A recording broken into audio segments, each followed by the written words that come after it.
You know what time it is. You know what time it is. How firm thy friendship. Oh, you know what time it is. On the road with them boys of the fall. You know what time it is. On the ground with a nose for the ball. You know what time it is. Blood, sweat, and them tears for this game. Leaving it all out on the field with no fear for you lames. And it's Buckeyes by a billion. We in the building with over 100,000. We represent from the uttermost to the public housing. And if we don't play, our wide receivers got your secondary shook, so they cook them like Bobby Flay. Hey, stay out of my way and trust me, cause I know it's OH. Somebody please give this brother an IO. Come on. What up, Buckeye Nation? Welcome to the Buckeye Boys, where we talk about college football with real fans. I'm Devin. That's Funky. And boy, do we got a show planned for you guys tonight, man. Gonna dive into a little bit of the updates, right, about Jim Harbaugh being added to the lawsuit. There's some details in that I really haven't heard people talking about that I find very interesting.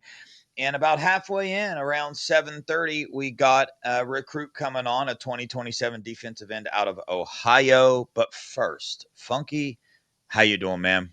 I'm doing great, Devin. I woke up feeling like a national champion today. It is July 1st, which is a big day because we have football on this month. July 31st is when the NFL preseason starts or some sort of preseason game. We have the Buckeyes coverage on our Big Ten Media Day on July 22nd. J.J. Smith, Caleb Downs, Styles are going to be there. Football season's approaching. We summer workouts.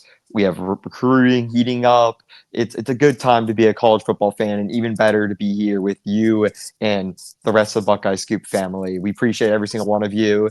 And just a reminder to hit that like button, share on your X, on your feed, on your Instagrams, and yeah, like it. And if you're listening on Apple Music or Spotify or whatever, make sure to leave us a 5-star review. It all helps us out, and we're doing this for y'all. And yeah, we can't do it without you guys. And yeah, I absolutely love it. And I'm excited to be here, Devin. Yeah, for sure. Just a reminder as well. So, Buckeye Boys is Scoop family, right? We're part of Scoop, but we have our own channel as well, Buckeye Boys. Go over there and show that channel some love if you have not.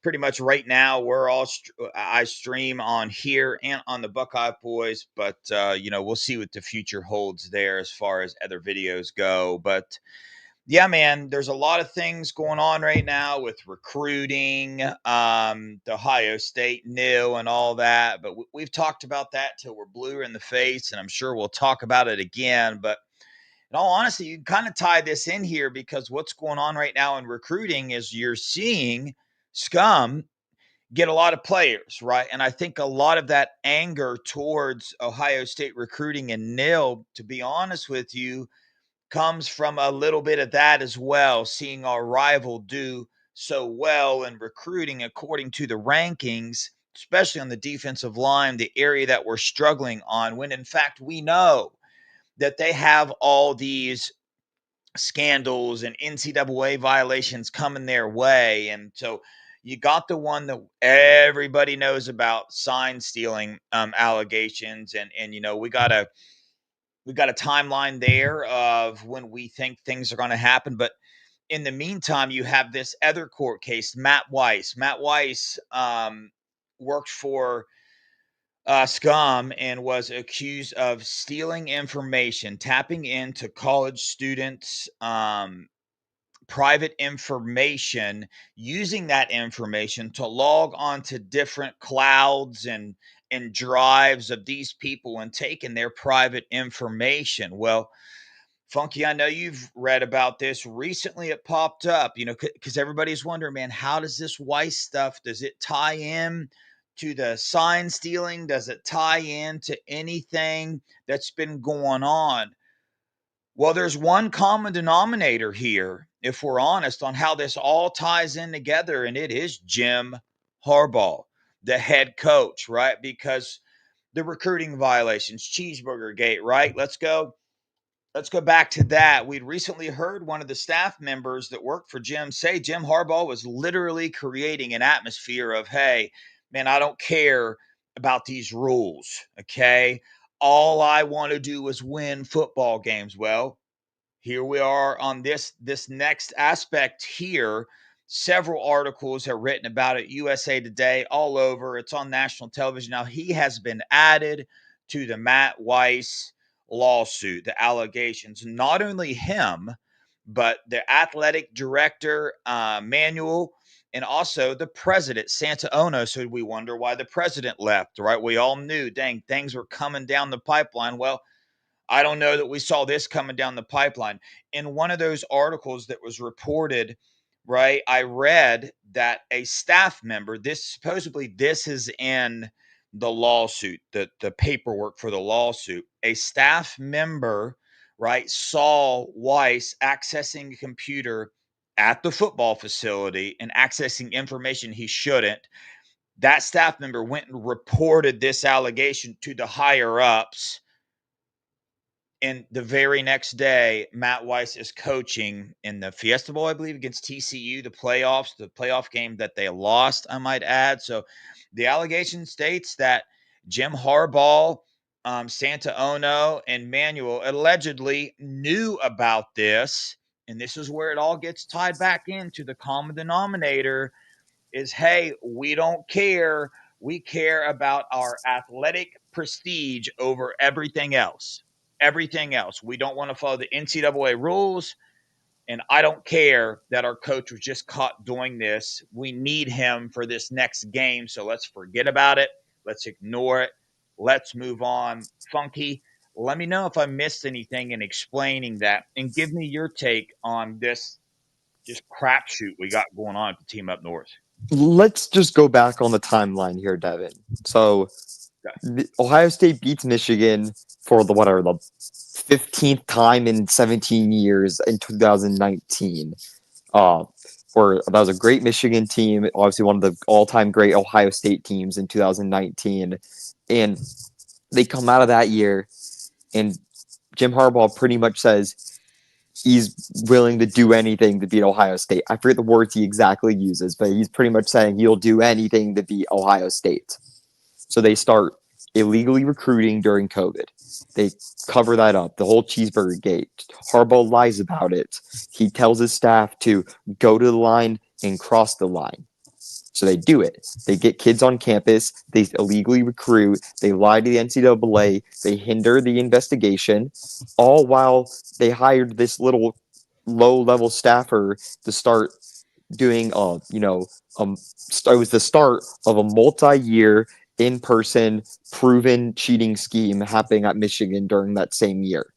And then when you fast forward 2 years, it's December, and it's probably a week before one of the biggest games in Michigan history, and they figure out that their coach is a part of this FBI investigation for him being a pedophile, and that's our predator, a serial internet predator, and they cover it up.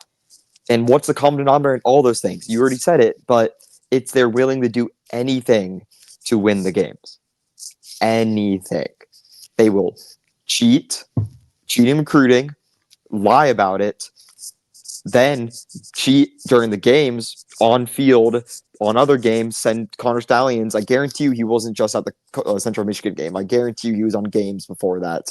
Cheating in person, illegally was scouting, illegally recruiting, and then this happens. So, of course, they're not going to report it. They're not going to all of a sudden be moral about something, Devin, when they've not been moral about anything for the past 4 years in this. So they were going to cover it up as long as possible, not say a word about it. I mean, they didn't even say anything about it in like January, February. They didn't tell about these tens of thousands of people who got their information compromised. Michigan didn't say a word to anybody for this entire year, 2 years that they knew that a lot of these people's information was compromised, and they didn't say a word. And these girls are not just girls, boys, athletes from across the nation are just now figuring out that they had all their information compromised, their photos leaked, their camera rolls probably, shared or sold online or whatever the heck he was doing with them, or just, who knows what he was doing. I have no idea. But this all just ties into the bigger thing that they just don't care. And trust me, and this was underlined in the Cheeseburger Gate final punishment for Harbaugh, where they talked about how he had this environment of cheating. So none of this is shocking to me, and I'm glad to see it getting national attention. And it's something that is absolutely important that we need to talk about, because it was the last 4 years of Michigan was an absolute disgrace for, anyone involved, and it's really an embarrassment on the entire university. And you could never trust anyone who was a part of that, because they know, and that's why a lot of people are leaving. That's why there's a current person on the staff right now that we first reported on Buckeye Scoop that is looking elsewhere to be a general assistant in the NFL, who is a big time assistant coach there. And there's a reason, because it's just immoral. And even in the recruiting things, they're clearly, lying to these recruits. And again, lying is going to always come around. It's going to catch up to you. And it always does. It always does. The good guys always win at the end of the day. And it's just as like this. The good guys are going to win at the end of the day, because this culture is not just us realizing it. Everyone involved in the NCAA and all these people, the courts, all the judges, they all know this environment there was extremely toxic, and they will pay for it. And they absolutely will pay for it. There's absolutely no doubt in my mind. So, yeah, but that's my thoughts on it. Yeah, they have to pay for it. You know what I mean? This is wild. And you have that crowd of probably the most, not really infuriating, but the craziest part about this is the whole institution's reaction to this, right? And you even mentioned that a little bit there about they're signing all these recruits and they can't be telling them the truth of what's going down. But let me back up. I want to make a point here. Funky, this might not, be ascribed to you, but I'm going to ask you, man, did you ever get caught when you were little eating food you shouldn't, hence stealing out of the cookie jar? Of course. Okay. So, how many times did you do it, and how many times did you get caught? Definitely did it more than I got caught. I'll tell you that. Ok Yeah. okay, so I think we can all agree that for the most part, right, when you get caught doing something, you only get caught doing what? I'd say 50% is a stretch to say that once you get caught, you really only get caught doing that 50%. The other 50% is not known about, right? So, you got that crowd that acts like nothing happened. Well, you got the sign stealing, you got the DUIs, you got the lying, you got the destroying evidence, and then you add this Matt Weiss stuff in, and now more details are just rolling in about that. So it's kind of wild to think that you still have those people out there, that crowd that is acting like this is a big nothing. And you still even have, it's so funny the waves that we're going through with this sign stealing. Now that a little time has passed, you get more reporters out there saying nothing's going to happen with this sign stealing allegation either. No, man, it's still the same. Like, we fully expect that to happen. But again, I think the most disturbing part in all this is their fans' reaction to this arrogance to them, that nothing is going wrong in their program. Everybody's out to get them, and Ohio State does worse stuff. They just haven't got caught mentality. It's kind of wild. The string of facts, right, that we have that cover the things that have went on there at that school. It. I guess I'm just going to speak my mind, man. It just absolutely blows my mind that they're able to get recruits, that they're able to keep doing what they're doing like nothing is happening. Like, let's take a step back and look at what we know, right? Money. And it just, yeah, bingo, there you go. That's what I was getting to. And it's just this arrogance, and they will continue to do whatever it is they have to do, whatever it is they can do, right, to win in football. Case in point, this new clearinghouse thing came out, this new house settlement. Well, we learned today that 82% of Division One schools have agreed to follow this house settlement. You have a very small percentage, in reference to the 136 Division One schools, something like that are out there. You have a very small, desperate group of schools that are not willing to follow these house settlement rules, that are willing to, take a stretch and do it. And Can you I see wait? once, Can I correct you on something about that? for Because sure, please do. the 81%, Devin, a little bit misunderstanding. The 81% that agreed to the rules from what you're reading is the bigger schools. The 19% or like the small schools that aren't participating in revenue sharing. For example, like UC Riverside's not participating in my conference, but the school that I'm attending is participating in it. So it's a little different. Like even schools like USC and Michigan to this agreed to this new rules, but doesn't mean that they're going to follow as strictly the new rules. Does that make sense? Am I explaining that properly? It does. So yeah, again, I communicated that improperly. The message I was trying to get through there is that there are schools that are not wanting to abide by Right. Yeah. NILGO, the clearinghouse stuff, because those schools that agreed to the revenue sharing, right? They also have to, if you whether agree or you disagree, you still have to go through NILGO, right? So that house settlement thing, whether you agree or don't do it or whatever, you still have to go through these rules. The point is that you have teams that aren't doing that, right? So again, you're trying to get away, make state laws, do whatever it is that you have to do to go over these rules that were set in place, that was ruled in court by a judge. So it's just amazing to me, all these things that are happening and going on, and still, they still operate. Which, you ask yourself, I don't know what else you would do, but I mean, to go out and do what they're doing in their program right now, with everything that has happened, it seems like things just get forgot about as time goes on, and then we get reminded. But boom, here we go. Jim Harbaugh, their head coach, their athletic director, and their president, who bolted already, by the way,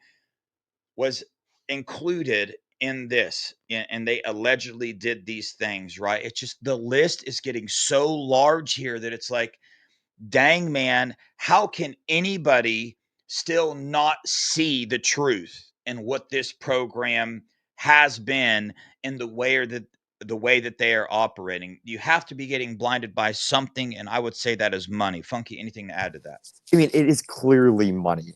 I mean, it's the most obvious thing of all times. I mean, you saw the recruits that they were recruiting before they were offering bags, and it was a bunch of 3-star kids are under recruited 4-star kid, not even 4-star kids. I mean, I guess 4-star kids if you're counting, the 400th ranked person according to On3.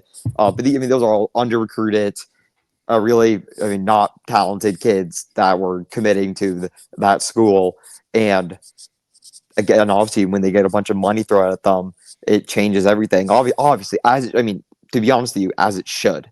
These are 18, 17, I mean, 17, 16, 18-year-old, no, not even 18, 16, 17-year-old kids, Devin, who are being offered hundreds of thousands of dollars and sometimes millions of dollars. Like, I mean, that should affect your decision. And you could ignore a lot of things for a few $100,000 because that's life-changing money. I've said it before, but man, if you get paid $1 million, let's say you sign a 2-year deal worth $3 million, you get to keep about $2 million in taxes, about, depending on your state, obviously, or maybe a little less than that.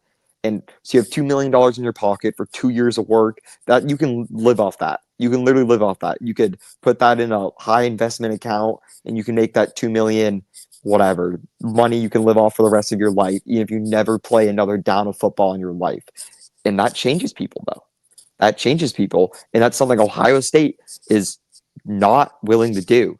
Not willing to do because they know how it changes people. And they want to make sure that they want to get kids that they'll pay. You'll get paid well. Ask Jeremiah Smith. We paid more than anyone for Jeremiah Smith, and yeah, we matched everyone's deal for like no one was bidding more for Jeremiah Smith than we were.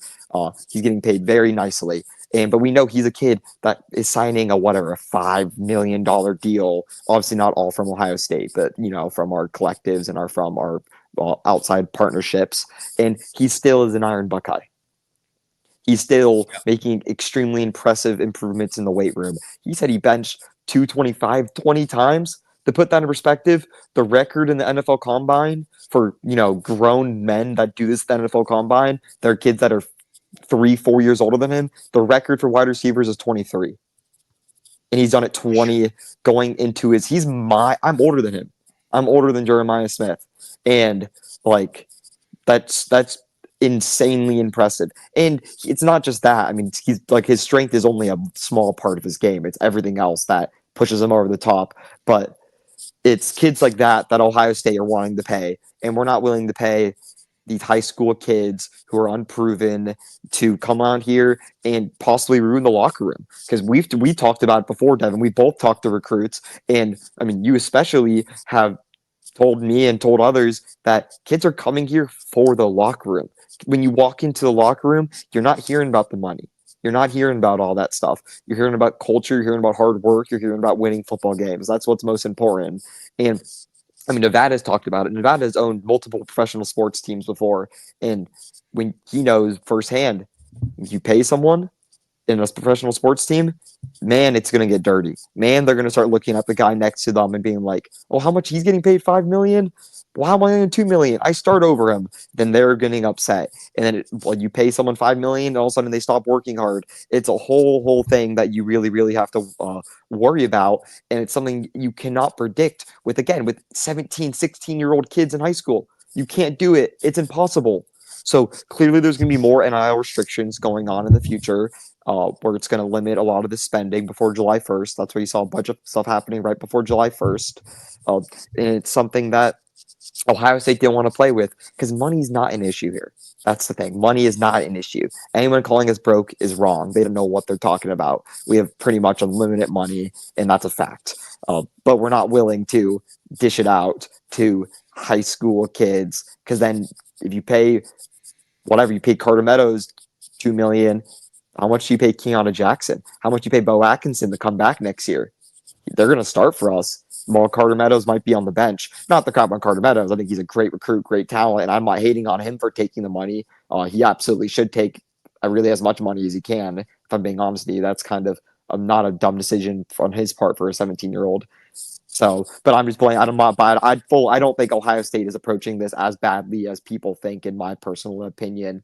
And I think a lot of the stuff we're hearing outside is coming from Mark Pantoni, who doesn't want the blame for this recruiting cycle, even though him as a general manager should take a lot of the blame, the $1 million man. So I know he's talking with his mouthpieces on these other channels and these other insiders, and they want to put the blame on Larry Johnson or other people. But in the grand scheme of things, it should all go back to him. And I'm not listening to his mouthpieces on other channels. But yeah, little shade there. Yeah, I posted on the Scoop message board that there's different sides to this, right? So we all, as Ohio State fans, we love Ohio State's culture and brotherhood. Okay, it is well known that brotherhood and culture that Ohio State has, every team does not have that. It is very rare. Trust me, I talked to a lot of recruits. I just got back from OT7. That's the talk. Like, that's the general consensus among recruits that, hey, dude, Ohio State's got it going on with their brotherhood and their culture. Okay. You can't have that and pay freshmen coming in more than your starters. You can't have both. You can't have the number one class these days and have the culture that Ohio State has, because you would have to pay up, right?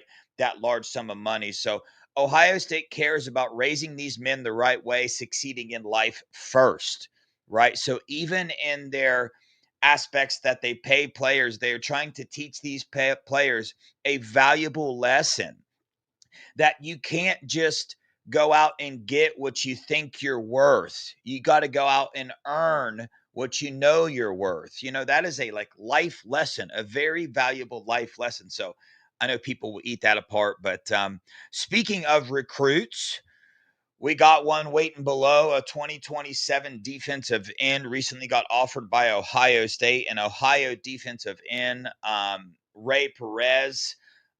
He's a big time player, man. And, how we do here on the Buckeye Boys. We just want to bring him on here and let Buckeye Nation get to know him. He's not committed to the Buckeyes, but we're hoping that is coming. Let's get Ray on here. What's up, Ray? How you doing, brother?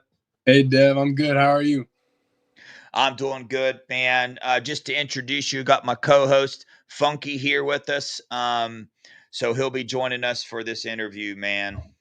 What's up, Ray? Good to have you here. Thanks for being here. Yeah, thank you guys so much for having me on. Of course, yeah. Yeah, Ray. So we'll just dive right into it, man.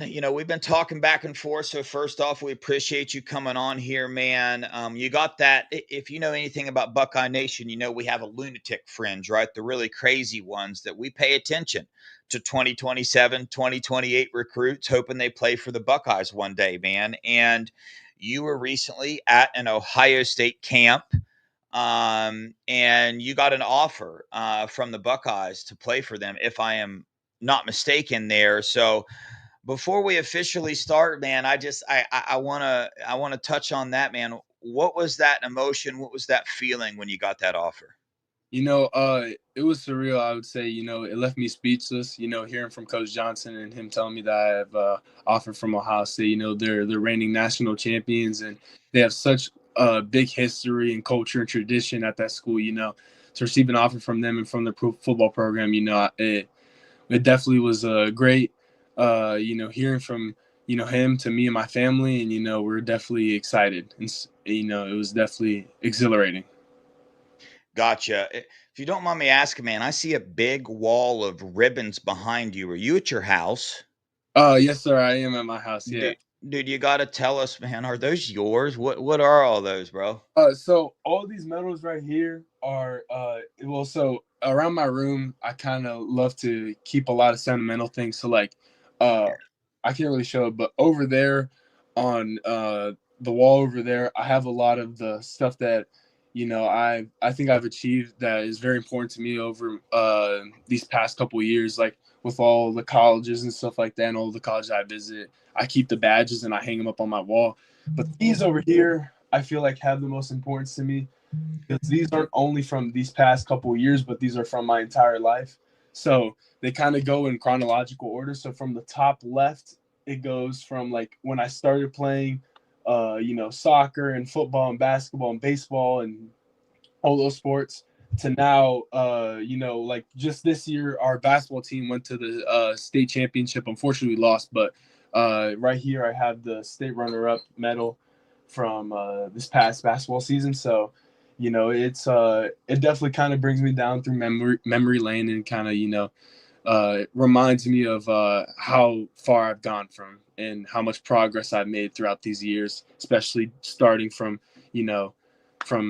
at the bottom and going to the top. So yeah, it's very important. Amen, man. Dude, that's so cool to hear. That's one of the biggest messages that I've got from the Lord, man, and my journey in life is to never forget where you came from, right? And the Bible talks about altars, building altars. If you're a reader of the Bible, you know that on the Old Testament there's altars being built everywhere. In the present day, those altars can be those things hanging on your wall, man. Those moments in time when, if you are a believer, those moments in time when the Lord has helped you achieve something in your life that keeps you humble, man, keeps you stable. So that's awesome to hear that you do that. But let's take a step back, man. Let's go back to the very beginning. Why football? How old were you when you started football? How'd you get into it? And why are you still playing football, dude? Yes, sir. So, as any parent would do, they try to get in their kids as much extracurricular activities. And so my dad, he grew up playing sports. He played soccer very competitively. And so for him, he kind of wanted to, kind of pass that on to me. And so he put me in soccer, baseball, football, basketball, swimming, tennis, you can name it. Put me in everything. And, growing up, I loved basketball when I was like little, but then, once my dad introduced me to football in the second grade, I never looked back. Yeah, I've loved it for so long. It's done so many great things for me, and it's opened so many doors and allowed me to explore so much opportunities in my life that I'll be forever thankful for it, and also for basketball because with the things that have came with it, I couldn't be where I am with today without it. So I would say Yeah. that holds very dearly to me, like I said. And so, yeah. Amen. Well, dude, so tell us a little bit about football, man. What offers do you have right now? And what's that process like right now for you? No, yes, sir. I have a lot of offers. I don't know if I'd be able to name all of them right now, but Yeah. a lot of schools have shown me interest, and a lot of schools have offered me and given me so many opportunities. And so I'm just super thankful for it. My mom and my dad and my sister, especially, they make so many sacrifices for me to be able to be in the place where I am today. And so, I couldn't be more thankful. And obviously, of course, for the man above, he's done so many things and guided me through my path and through my success that, I'm just so thankful and so grateful for everything that everybody has done for me, especially for the man above. So, yes, sir. Amen, bro. Amen. I think Funky's got a question. Funky, what's up? Being from Ohio, Ray, did you grow up? I'm guessing you grew up an Ohio State fan, and if you did, I mean, take me to back to one of your like earliest memories of being a fan, and really just your reaction to this. I mean, magical run from the deep, the bottom of the bottom after the game to the peak of the mountains, winning the national championship versus Notre Dame. So just take me through that with you. No, yeah, no. Of course, I grew up, around the Buckeye culture, and everything with Columbus, and how everybody's so entwined with Ohio State and everything. Just not in just football, but just in general, But I've never really favored a team in college or not. But I would definitely say though, I've been kind of brought into the culture of the Buckeyes, and so seeing them win the Natty and everything, from the journey they started in the beginning of the season all the way to the end of the regular season into the playoffs, it was definitely an amazing run, and I feel like it kind of preaches a lot on what they are and who they identify themselves as, with their culture and their tradition, and how much hard work and dedication they put into their practices, to the film, to meetings with coaches, players, all that. They do a lot and they make a bunch of sacrifices. And so, it's definitely well deserved for them to be able to win the national championship this past year. And, I hope to see them continue to do the same thing coming this next season. I wish them Absolutely. Love that answer. Love that answer. Yeah, it was truly magical. And you talked about Larry Johnson offering you. Was that your first conversation with Larry? And just give me just how you feel about talking to arguably the greatest defensive line coach in college football history. I mean, he's coached some of the greats at Penn State, at Ohio State, and it's just to tell me how that feels to you talking to such a great defensive line coach. Yes, sir. Well, I've been in contact with Coach Johnson for I'd say probably about 4 or 5 months. It's dated all the way back to spring practices when I came on my first Ohio State visit around maybe like the end of March into early April. At that period of time, I met Coach Johnson, I met Coach Patrick, I met Coach Washington, I met the entire, defensive line staff and everybody that works in that department. And then also, of course, Coach Patricia and Coach Day, And so I've been in contact with them for a long time. And, obviously I talked to him, after camp and all of that. And so, hearing the phone call from him, it was definitely, kind of, like I said, it left me speechless, and, for how much he's achieved, and for, how decorated he is in football and everything, especially, coaching defensive linemen, it's definitely, something you don't hear a lot. So yeah, it Yeah. left me excited and definitely really joyful. Yeah, that's good stuff. Right. We love our defensive linemen here, at the Buckeyes, man. And watching this past draft, what he did, I mean, the 2023, all the 5 starters, 5 players, they've all been drafted. Mike Hall, and then the 4 this year. So it's really cool to see. But tell us about yourself as a football player, man. Defensive end, give us your height, your weight, and kind of what you're doing in high school and what some of your goals are for this upcoming season, man. Yes, sir. As of right now, my height is 6'5", and I weigh in at 252. And a lot of things that I've been having for like goals set that I wanted to achieve. Obviously, I up the goals every single time. So, I want to be greater and greater. There's always room for improvement. And so this past season, I had 11 sacks. I want to make that 20. Most definitely. That's a big goal for me. But also some, not like, game or statistical goals, but also like just like moral goals. Like, our team lost a lot of seniors, and so I want to be able to fill a role in being a leader and, allowing, the younger players and the underclassmen to be able to have faith in me and trust in me to learn from me. And so I want to be able to, give them, that all that knowledge that I have and, to be able to give it to the entire team and, to lead and to, not be a face, but be a part of, what's coming. So, yes, sir, that's definitely the 2 biggest goals. And like, of course, I want us to be able to get past the second round. That's been a big thing for us as a team, not just me, but just as a whole. We always wanted to get past the second round. We haven't gone past the second round in a long time. And so we definitely want to make that a goal this year to be able to continue on down the playoffs and not just stop at the 3rd round, but, to go as far as we can possible. Yeah. Yeah, dude, 11 sacks as a sophomore, correct? Yes, sir. That's pretty good, man. Yeah, definitely keep up the hard work. Well, kind of wrapping up here a little bit, kind of my final question here is you got a long time to go in your recruiting process, but give us your answer of what you're looking for in a team because hey, dude, recruiting has changed. Point blank, you got nil involved now, right? That's money that you can earn right from these schools and from revenue. You got development going to the NFL. You got brotherhood. You got coaching, which sometimes changes from time to time. So there's a lot more pressure on recruits, man, and a lot more variables that are in this now. So kind of run that down for us, man, what you're going to be trying to look for in these next coming years as you figure out your college decision. Yes, sir. Definitely a big thing for me and my family is academics.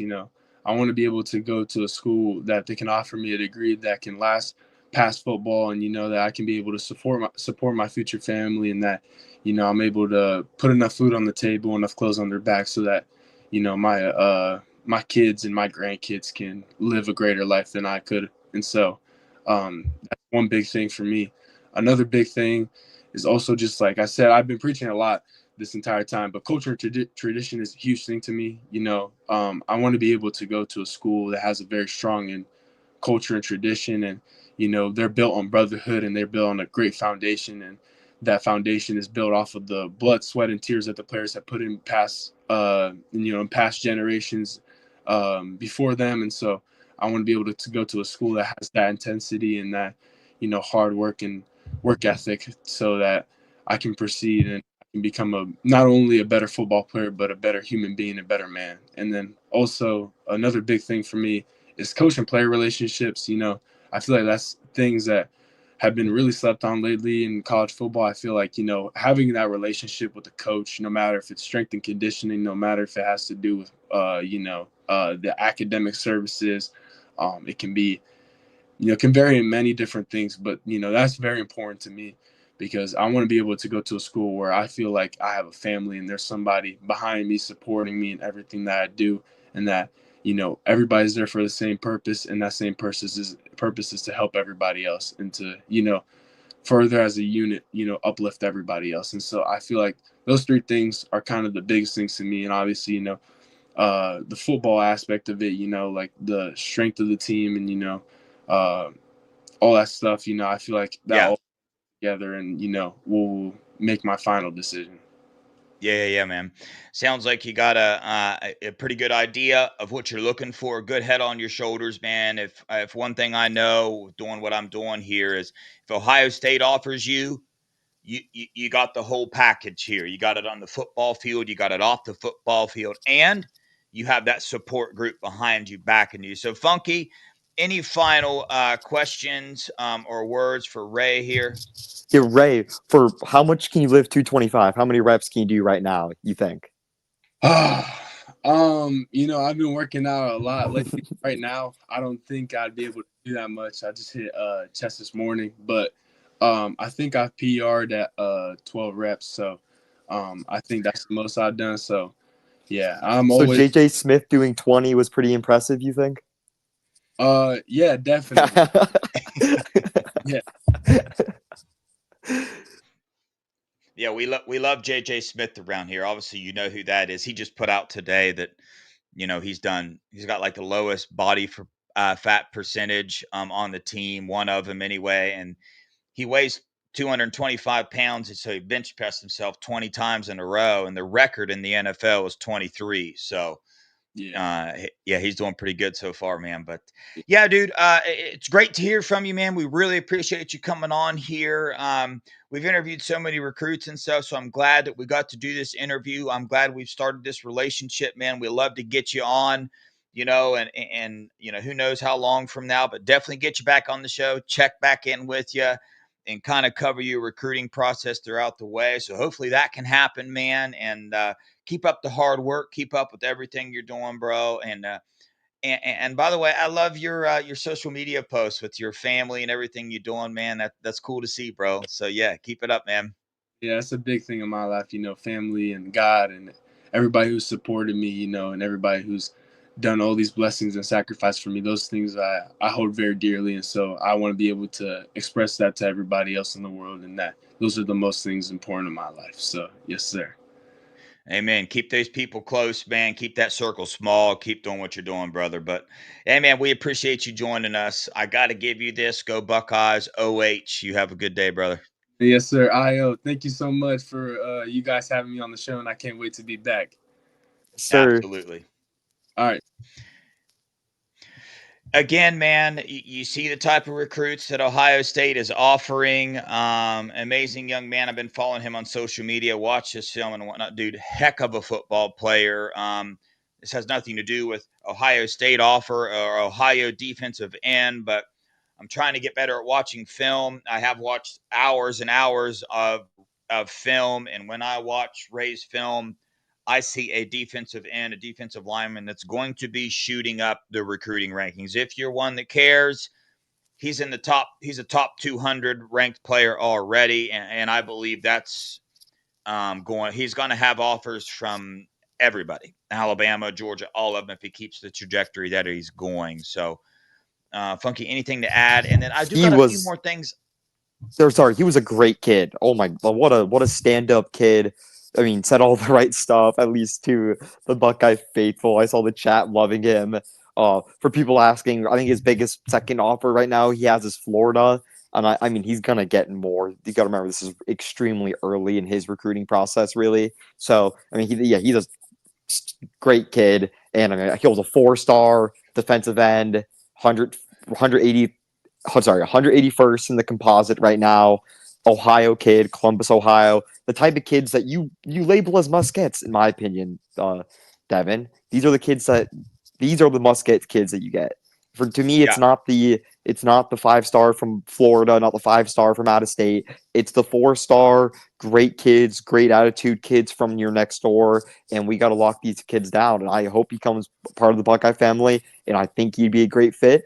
Just I hope the Buckeyes knock it out of the park for him and his family. Because yeah, what a great kid. That made me very excited for the future, Devin, or in the yeah. present and the future. Because It, got to build the locker room. Sorry, keep going. Yeah, it's impressive, man. Dude, most of these kids that we interview, um, I was not that mature, dude. I was not that smart. I was not that. I don't know, dude. I was not like that at that age, man. I was way off the mark, dude. And all these guys are so impressive. And I want to share something. It's a little bit. I don't want to, Funky. I know you're going to get involved in this conversation, but again, I'm not judging anybody, nothing like that. But I just kind of want to share, man, because I have a lot of experience now, and I've had a lot of experiences that most fans don't get to have, and that's talking to a bunch of these recruits, being around a bunch of these families. And I was recently at OT7 around a lot of 7-on-7 teams, SFE, a lot of Ohio State recruits, Jameer Brown. I talked to so many parents during that. If you guys know my personality, you know that I'll bebop around. I'll talk to everybody. I'll come up to you like I've known you my whole life. That's just who I am, man. I love talking to people. But in terms of recruiting and nil and all these questions we have, why is Ohio State doing what they're doing? What are the rules? What's going on here? I've always wondered, how much do players and parents know? How much do they get into these things? And even when you go to the question about, hey, how's Scum signing all these recruits? Do parents not watch the news? Do recruits not? Whatever it is, right? Again, no judging here. If you've signed with them, to each your own. I don't know your situation, but you would be extremely surprised at the amount of knowledge that some of these, and it's not their fault, that some of these recruits and people surrounding them have about these rules, about what's going on in nil, about what's going on in college football. You ask, hey man, did the school recruiting to you sit down and explain to you this house settlement, this clearinghouse, how any of that's going to work? I'm telling you right now, 95% of the time, the answer was no. And also, 95% of the time, they have the same exact questions that we have, right? And that honestly kind of blew my mind. And to hit on something else, we were talking about how Ohio State does their nil and how the lesson that they want to teach kids in that, man. Boy, the generation, the things that you see at OT7, being around all those recruits, man, you can sit back and you can look at each kid that walks through there, and you can hear them talk and see how they walk, and you can see their motives, and you can see what they want out of life, and you can see the things that drive them, right? And I brought this point up so many times, man. A lot of kids, they want to go to the NFL. Why? For the money and for the fame. And now a lot of kids are getting that now. They're getting it before they ever step field on the college field. They're getting that money and they're getting that fame. You know how hard it's going to be to keep that drive going inside? I'm telling you, man, I was talking with a lot of these players, and they see it within their own circles. They see the players that are getting that fame and stuff. They see the drive that has been taken from them from year to year. They see it happen. I had those conversations. So that's a real thing that's going on. And you ask yourself why Ohio State is doing what they're doing. I believe that's a huge reason, man. I really, really do. Funky, anything to add to that? I also have to add this. We're talking about how great Michigan's class is, but let's put it in perspective, Devin. What would Ohio State's fans' reaction be if we had the exact same class as Michigan right now? Oh, yeah. We would be up in arms. We'd be firing everybody. We'd be calling for everyone's head. So let's not act like the class they're having right now is some special class. No, it's not. And I'm very, very certain that we'll still end up with a better class than them, based off average recruit. So I want to underline that. We can talk about all this stuff, but we're paying kids. You know this, Devin. I'm not guessing here. We're paying kids fractions of what other schools are paying them. Literally, when I mean fractions, I mean in that 20% range, Devin. So Yeah. and so we know that, and kids are still coming here. Still coming here. We're gonna have a top, whatever, 5, 6, 7, doesn't really. Top 3 on average, probably, but probably top 5, 6, 7 on overall recruiting rankings. And we're paying kids fractional amount what other schools are paying them, and we're keeping the locker room. That's more important than anything. and people want to call for the heads of coaches, Larry Johnson. I'll be on board of firing Larry Johnson the second we have a defensive line that isn't top 10 in the nation. And I don't think that's happening this year. And so what are we're really worried about? The O-line in 2 years? And are we really worried about the O-line in 2 years with Edric Houston coming back? Bo Atkinson's probably going to come back. Logan George, Kenyatta Jackson's probably going to be back. Caden Curry could be back, I think. So are we really worried about that defensive line? No, we're really not. Okay, so now we're worried about not the defensive line next year, not the defensive line in the year after that, but in 3 years? Like, are you serious? In this portal era, oh my God, that is the least of my worries. So all that stuff is nonsense. And just put it in perspective, if you were in X class right now, how would you react?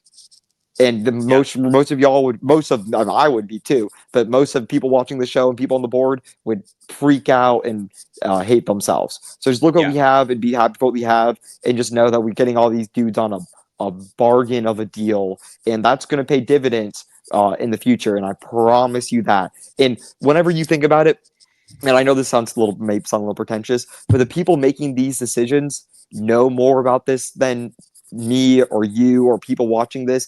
Their livelihoods are on the line, Devin. It's like like they are getting paid millions of dollars to make these decisions. So it's hard for me to believe that decisions they're making are going to be, so far off, because go Devin. Oh, I'm gonna be honest with you, man. When you hear some of these other YouTubers talk and some of these message board warriors about what Ohio State is doing wrong, I pray I never get to that level where I think that I know more than the Ohio State Buckeyes coaching staff. And that's not to say that they don't screw up and they make bad decisions, but what they're being blamed for here is a continual long stretch of making the wrong decision. That will not happen at Ohio State, dude. This is the Ohio State. They know exactly what they're doing. They have a plan in place. It looks differently than most of the teams. And the teams that it looks differently on are the teams that don't even make it to the playoffs last year.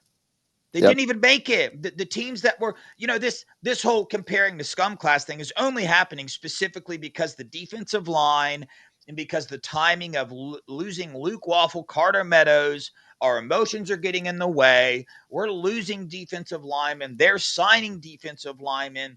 And we keep comparing ourselves to these other teams' classes. Well, why do we care about the classes and the recruits in the first place? Because we want to win football games. Are we winning football games? Yes. Are we winning more football games than the classes that we envy right now? Yes. And to those that say, well, dude, we don't want Ohio State to get behind the 8 ball here. It's looking like we're going to, Jack Sawyer, JTT, 5 stars. That's the only reason we've been where we've been. Well, let's wait and reserve judgment. And then also, Funky brought up this recruiting class right now that we're so worried about is going to affect 2-3 years from now. Bro, look at the snap of a finger. Caleb Downs came in and completely changed this defense. At the snap of a finger, Jeremiah Smith showed up and became the number 1 receiver in the nation. At the snap of a finger, we got Josh Simmons, a left tackle. At the snap of a finger, the best center in college football was on our roster. And we had no idea that was going to happen. So the rosters are so fluid anymore. It's a year-by-year basis. And exactly. This year, we're set up to win. In the next year, we're set up to win even more. So that's what I like. My worries of this class is 0. For one, it's a great class, and we're only comparing our defensive line classes to other classes. And let me tell you right now, the best defensive tackles in the nation usually are 3-star kids. Or not, I wouldn't say usually. A lot of the time are 3-star, 4-star kids. And that's a fact. Low-level 4 stars, high-level 3 stars. And we just got a bunch of 300-pounders that I'm telling you are highly recruited. I mean, Cameron Wrinkle was one of the most highly recruited defensive linemen in the nation. And he's a Buckeye. And we just got – or sorry, not Cam Wrinkle. I'm sorry. Simeon. Damari Yes, Simeon. he He's was. an absolute beast.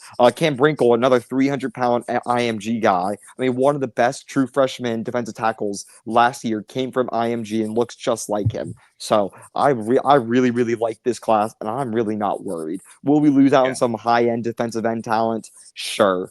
Do we have the guy who I believe is one of the best defensive ends in the nation committed in the class, and Kahari Wilder? Yes, we do. So obviously, could we use a little more, bodies there? Absolutely. Does the staff know that? They absolutely do. But again, they know this. They're getting ready for it, and as we're probably gonna wrap this up a little bit, but yeah, make sure you guys hit the like button, hit subscribe.